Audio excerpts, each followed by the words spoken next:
Welcome to Reddit Revenge Stories. Did you know over 90% of people watch these videos but don't subscribe? If you enjoy stories of justice and payback, make sure to hit that subscribe button. It really helps the channel grow. And don't forget to like the video if you're ready for today's story. Let's get to the story. I still remember the morning it all began to unravel. It was a Thursday, quiet, unremarkable, like most mornings in our home. The sun was gently rising, casting a soft glow through the bedroom curtains. I had woken up early as usual, made coffee, and was about to head out for work when I realized my wife, AmITheA, wasn't beside me. She usually woke up with me, not always cheerful, but present. That day, her side of the bed was cold. I assumed she was in the kitchen or bathroom. But when I walked through the house, she was nowhere. Her phone was gone too. I tried calling and it rang twice before going straight to voicemail. At first, I didn't think much of it. Maybe she had an early errand. Maybe she just forgot to tell me. But something felt off. We'd been married for 6 years. Anaya and I weren't perfect, but we had our rhythm. Inside jokes, dinner traditions, silly arguments about who left the window open at night. It was real, or so I thought. That evening, when she came back home, I asked where she'd been. She said her friend Zara needed her. Something urgent. She looked me in the eye. She didn't flinch. But there was a tension in her shoulders, a delayed breath between her words, like her truth had holes in it. I let it slide. That was my first mistake. Over the next few weeks, patterns changed. She became more distracted. Her phone, once left carelessly on the dining table, was now always with her. She turned it face down. She took calls in the bathroom. She started working late, though she was a marketing consultant and rarely had to stay past 5. One night, she came home at nearly midnight. She claimed she had a team dinner. Her dress was wrinkled, her lipstick slightly smudged. She looked surprised to see me awake. That moment, something inside me shifted. Doubt replaced denial. Still, I didn't confront her, not yet. I decided to wait. Watch, observe. Sometimes silence is the best way to hear the truth. I started keeping track. Dates, times, excuses. I even checked our shared location app, which she had forgotten I had access to. One night, she said she was at a meeting downtown. Her location showed a quiet residential street on the other side of town. I screenshotted it. That was the first proof. Then, one day, when she left her phone charging in the living room, I couldn't help myself. I opened it. Her passcode hadn't changed. I scrolled through her messages. There was nothing in the inbox. But the deleted folder told a different story. There were messages from someone named R, flirty, emotional, familiar. Last night was amazing. I miss your touch. He doesn't deserve you. My hands trembled. I sat there in silence for at least 5 minutes. The living room clock ticked like a bomb.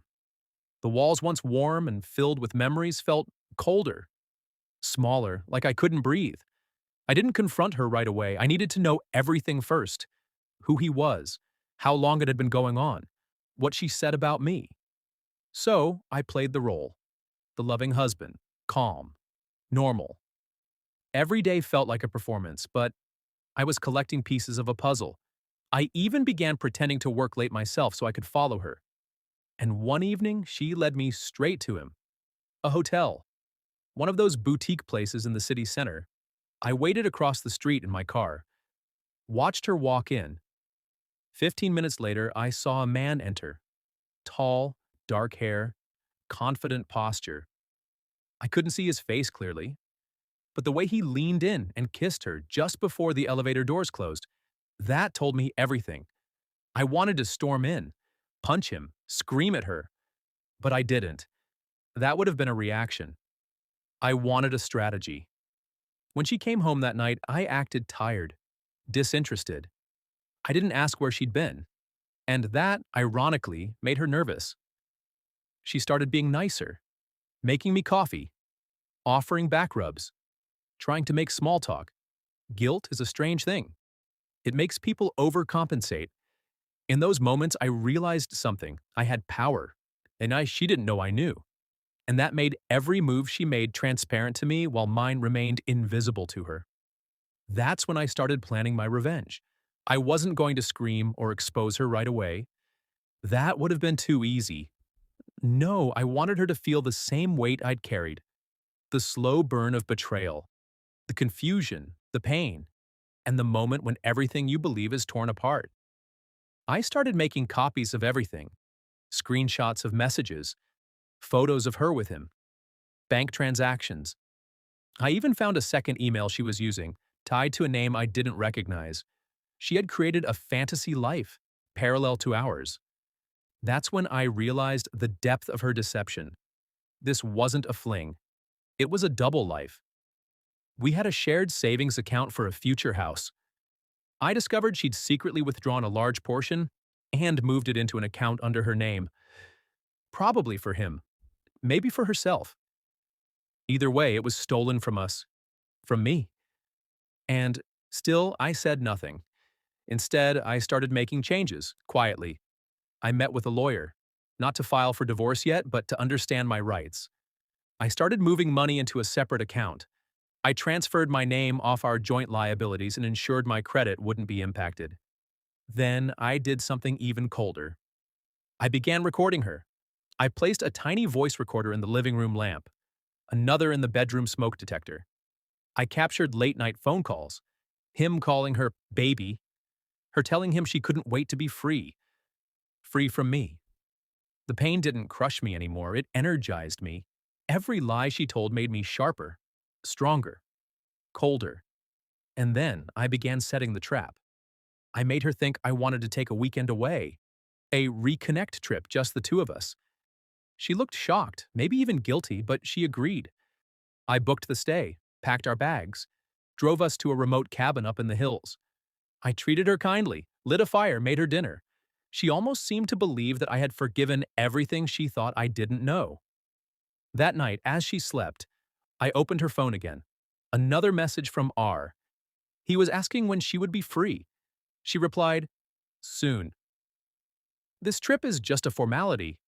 I think he suspects nothing. And that's when I knew. This wasn't just infidelity. It was betrayal to the bone. The next morning, I kissed her forehead, smiled, and told her I was going for a hike.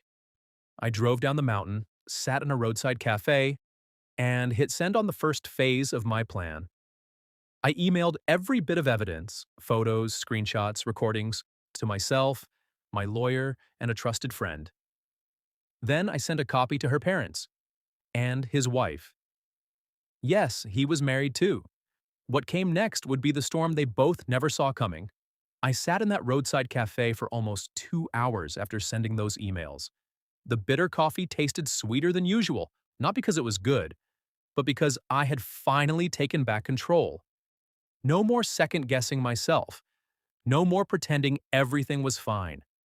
That moment, hitting send, was the beginning of justice. By the time I returned to the cabin, she was sitting on the porch, phone in her hand, face pale. Her thumbs hovered over the screen, frozen.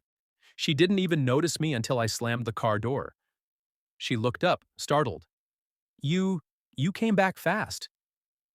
I didn't answer right away. I just walked past her into the cabin and began packing my things. She followed me inside. "Is everything okay?" I zipped my bag slowly. "Why don't you check your email, AmITheA?" Her breath hitched. She looked like a child caught red-handed but still hoping the grown-up hadn't seen everything. She didn't move. Just stood there like the floor had vanished under her feet. "You read my messages?" she asked, voice trembling. "I read everything," I replied coldly. "I know about him. I know about the money. I know this whole trip was just your way of easing your guilt before leaving me." She opened her mouth to respond, but I cut her off. "You don't get to lie anymore. Not now, not ever." I walked out, left her standing there. She didn't follow me this time. By the time I got home, her parents had already called me, twice. Her mother sounded like someone had shattered a mirror inside her chest. She kept asking, "Are you sure? Could this be a misunderstanding?" I sent her the proof. Her father was silent for a long time before saying, "Whatever you decide to do next, you have my support." That mattered more than I expected. I didn't want their pity. I wanted acknowledgement that I wasn't crazy, that I had been wronged, and now that I was ready to respond. My lawyer moved fast. The money she had quietly transferred into her own account, we froze it, legally, because it had been in both our names and was meant for our joint future. We also filed a petition for financial misconduct, which meant she couldn't access a single rupee of it until the case was settled. I didn't text her, didn't call, let silence be the only voice I used.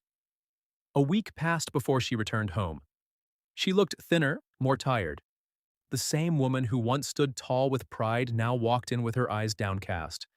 "I want to talk," she said. "I don't," I replied. She tried to explain herself using all the predictable lines.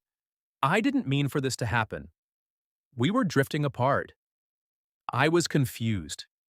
But nothing she said could erase the months she spent pretending while I gave her everything. My time, trust, future. "I loved you," I said. "I still might, but I don't respect you anymore. And love without respect? That's a corpse." She cried, begged, promised to cut things off with him, swore she'd go to therapy. But the truth was, she wasn't sorry for what she did. She was sorry she got caught. Her apologies weren't for the betrayal, they were for the consequences. I filed for divorce that same month, quietly, strategically. My lawyer and I made sure every asset was traced, every lie documented, every cent she'd tried to hide accounted for. Meanwhile, I made one final move, one I hadn't planned until I found out more about her lover. He wasn't just married. He worked for a company where reputation was everything. A financial consultant. The kind of job where one whisper of scandal can end a career. I sent an anonymous package to his office, printed emails, hotel receipts, even a time-stamped photo of him and AmITheA outside that boutique hotel. Within a week, he was suspended. And his wife? She left him, took their 2 children with her. I knew this because she emailed me. Not out of vengeance, but gratitude. She thanked me for not staying silent, for not letting the lie continue. It was strange finding solidarity with a woman I'd never met. We were both victims of the same deception, just from different sides of the mirror. Back in my own life, I started rebuilding. I moved into a smaller apartment, simpler, quieter. Sold our old car, too many memories. Got back into hobbies I'd forgotten, running, cooking, even playing guitar again. I wasn't just healing, I was rediscovering myself. But it wasn't easy. There were nights I'd still wake up and reach for her, out of habit. There were mornings when I'd pour 2 cups of coffee before remembering I only needed one. The pain didn't vanish. It evolved. Friends began inviting me out more. I reconnected with people I had drifted from, not because I needed distractions, but because I needed reminders. Reminders that life didn't end just because one chapter burned to ashes. One afternoon, months later, AmITheA called. I let it ring. She texted instead. "Can we meet once, just to talk?" I thought about it for hours. Curiosity tugged at me, but so did caution. Eventually, I agreed. One meeting, in public, no strings. We met at a quiet park where we used to walk in better times. She looked different. Aged somehow, not in years, but in spirit. I wanted to say I'm sorry, not to ask for anything, just, "I realize now how deeply I hurt you." I nodded. Let her speak. "I think about us every day, about how I broke something beautiful for something so meaningless. I hope you can forgive me. One day." I didn't reply right away, just looked at her. The woman I once thought I'd grow old with. "I've forgiven you," I finally said, "but that doesn't mean I want you back." Her eyes filled with tears, but I didn't flinch. "I just hope you find peace," she whispered. I smiled. A genuine one. "I already have."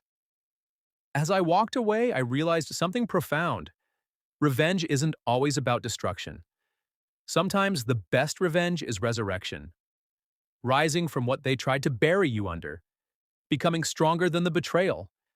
And finding peace without needing permission. It's been a year since that chapter closed.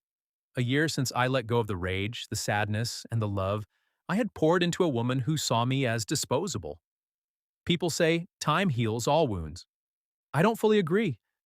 Time doesn't erase pain, but it teaches you how to carry it differently. After the divorce was finalized, I never heard from AmITheA again. No calls, no texts. She disappeared from my life completely, like a ghost that had finally found peace in fading. I don't know where she is now, and I don't need to. Some stories don't deserve sequels. What surprised me most was how quiet the healing was. There was no dramatic moment of triumph, no cheering crowd, no sudden wave of joy, just small, quiet victories. Sleeping through the night, smiling at strangers again, cooking a meal and realizing I was humming. I started writing, not for anyone, just for myself.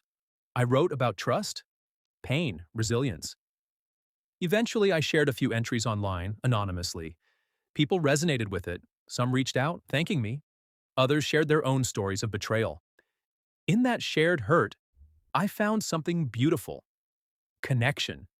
I also learned to love solitude, to take long drives with no destination, to drink coffee slowly, to sit in silence without needing it to end. I no longer feared being alone. I feared settling for less than I deserve. One day I bumped into Zara, Anaya's old friend. She looked uncomfortable at first, but then she said something I'll never forget. "I always admired how you handled everything.